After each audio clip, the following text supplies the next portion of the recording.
और रूस का कब्जा अभियान तेज हो गया है। निप्रोपेट्रोवस्क में भीषण युद्ध, 5 गांवों पर रूसी सेना ने कब्जा कर लिया। तो रूस लगातार अपनी बढ़त जमीन पर बनाता नजर आ रहा है। 5 गांवों पर रूसी सेना ने कब्जा किया है निप्रोपेट्रोवस्क में। सूमी में नए इलाके पर रूस का कब्जा, ज़पोरिज़िया में भी नए इलाके पर कब्जा। यूक्रेनी सेना पलटवार करने में नाकाम।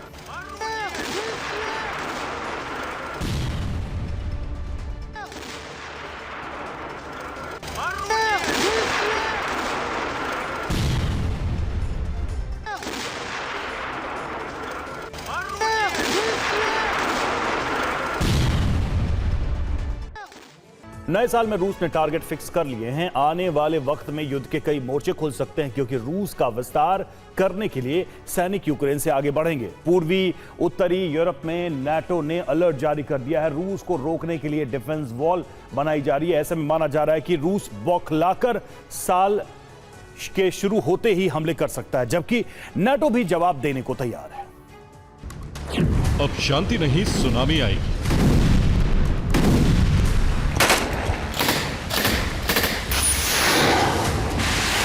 ये पुतिन की ललकार।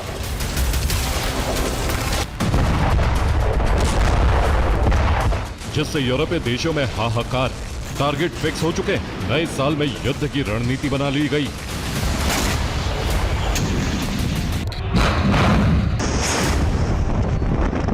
अब फाइनल प्रहार की बारी।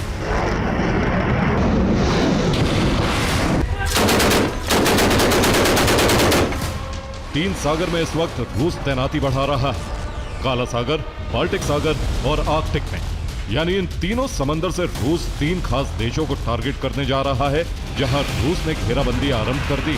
नेवल बेड़े पहुंच चुके हैं।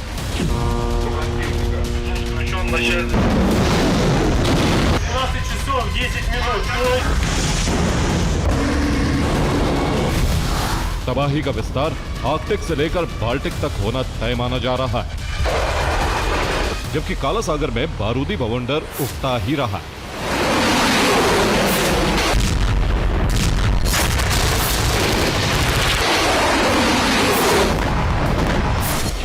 आर्कटिक के पास नॉर्वेजियन सी से रूस फिनलैंड को टारगेट करेगा, जबकि बाल्टिक से रूस तीनों बाल्टिक देशों एस्टोनिया, लातविया और लिथुआनिया के अलावा पोलैंड पर भी हमला कर सकता है, जबकि काला सागर से मोल्दोवा पर हमले की तैयारी।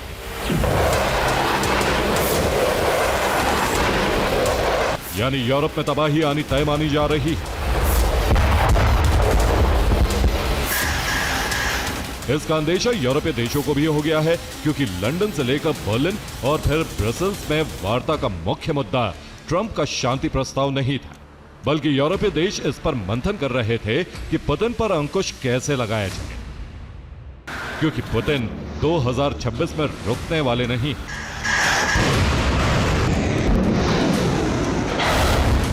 एक दिन पहले ही 2 यूरोपीय नेताओं ने 2026 को लेकर बड़ी भविष्यवाणी की। यूरोपीय देशों से रूस के युद्ध की आशंका प्रबल।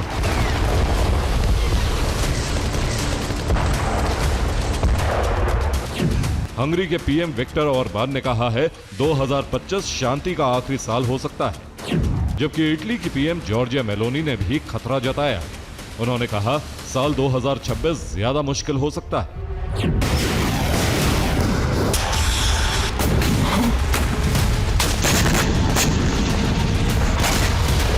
हंगरी और इटली ने वही कहा है जो पुतिन कहते रहे। अगर यूक्रेन को सैन्य मदद नहीं रोकी गई तो यूक्रेन का खात्मा होगा और यूरोपीय देशों को इसका खामियाजा भुगतना पड़ेगा।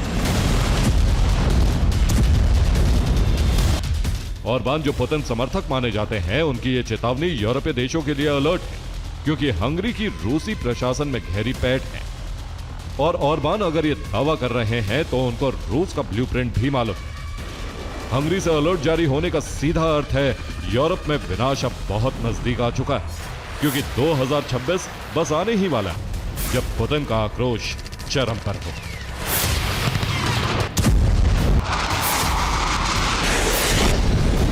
और विध्वंस का दूसरा चरण नए साल में शुरू हो सकता है। इसके लिए रूस के टारगेट पर एस्टोनिया आ सकता है। ऐसा कहा जा रहा है कि रूस एस्टोनिया में बफर जोन का विस्तार कर सकता है। बफर जोन एस्टोनिया की नार्वा नदी से शुरू होगा, जो एस्टोनिया का एंट्री पॉइंट भी है, जबकि इससे आगे वो हांदू नदी तक रूसी सैनिक पहुंचेंगे, जो बफर जोन का मिडिल पॉइंट हो सकता है। इससे आगे एस्टोनिया रूस बॉर्डर से बफर जोन आखिरी पॉइंट तूस्ती तक आ सकता है। रूसी सैनिक एक साथ पूरे बफर जोन में बढ़ेंगे, जिसकी पूरी लंबाई 294 किलोमीटर है, जबकि बफर जोन की चौड़ाई 15 किलोमीटर है। सैनिक आगे बढ़कर कब्जा कर लेंगे। रूस कुल 4410 वर्ग किलोमीटर इलाके पर कब्जा कर सकता है। रूस के बढ़ते खतरे को देखते हुए एस्टोनिया ने रूसी सैनिकों पर तुरंत हमले का आदेश जारी कर दिया अगर रूसी सैनिक बॉर्डर पार करते हैं।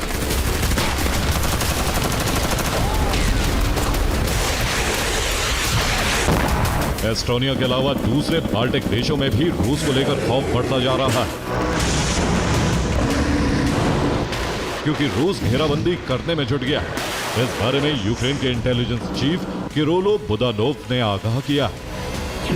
रूस 2027 से पहले बाल्टिक में बड़े हमले करेगा, जिसमें उसके पहले टारगेट तीनों बाल्टिक देश होंगे जहां वो कब्जा करेगा, लेकिन पोलैंड पर भी स्ट्राइक करेगा, जिससे वो रास्ते में ना आए। खतरा बढ़ रहा है। हालांकि यूरोपीय यूनियन ने हमेशा सैन्य मदद का भरोसा दिलाया, लेकिन ये भी हकीकत है कि सभी यूरोपीय देशों की सुरक्षा एक साथ नहीं हो सकती। इसलिए अब नाटो देश अपना सुरक्षा घेरा मजबूत कर रहे हैं। बेलारूस में हाइपरसोनिक मिसाइल ओरेशनिक तैनात करके तबाही का संकेत दे दिया। पहली बार ओरेशनिक की तस्वीरें सामने आई। 4000 किलोमीटर रेंज की यह मिसाइल टारगेट का पीछा करके उसे ध्वस्त कर सकती है। बेलारूस में रूस 10 ओरेशनिक तैनात कर सकता है।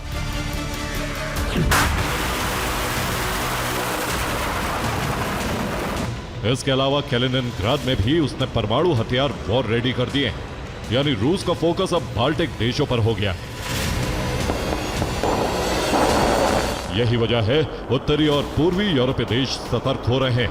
खासतौर से रूस से लगे देशों में नाटो सैन्य ठिकाने बना रहा है। जहां पहले से बेस है, वहां तैनाती बढ़ाई जा रही।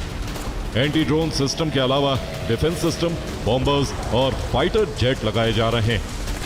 साथ ही बंकर भी बनाए जा रहे हैं, जिससे रूस के हमलों से बचा जा सके।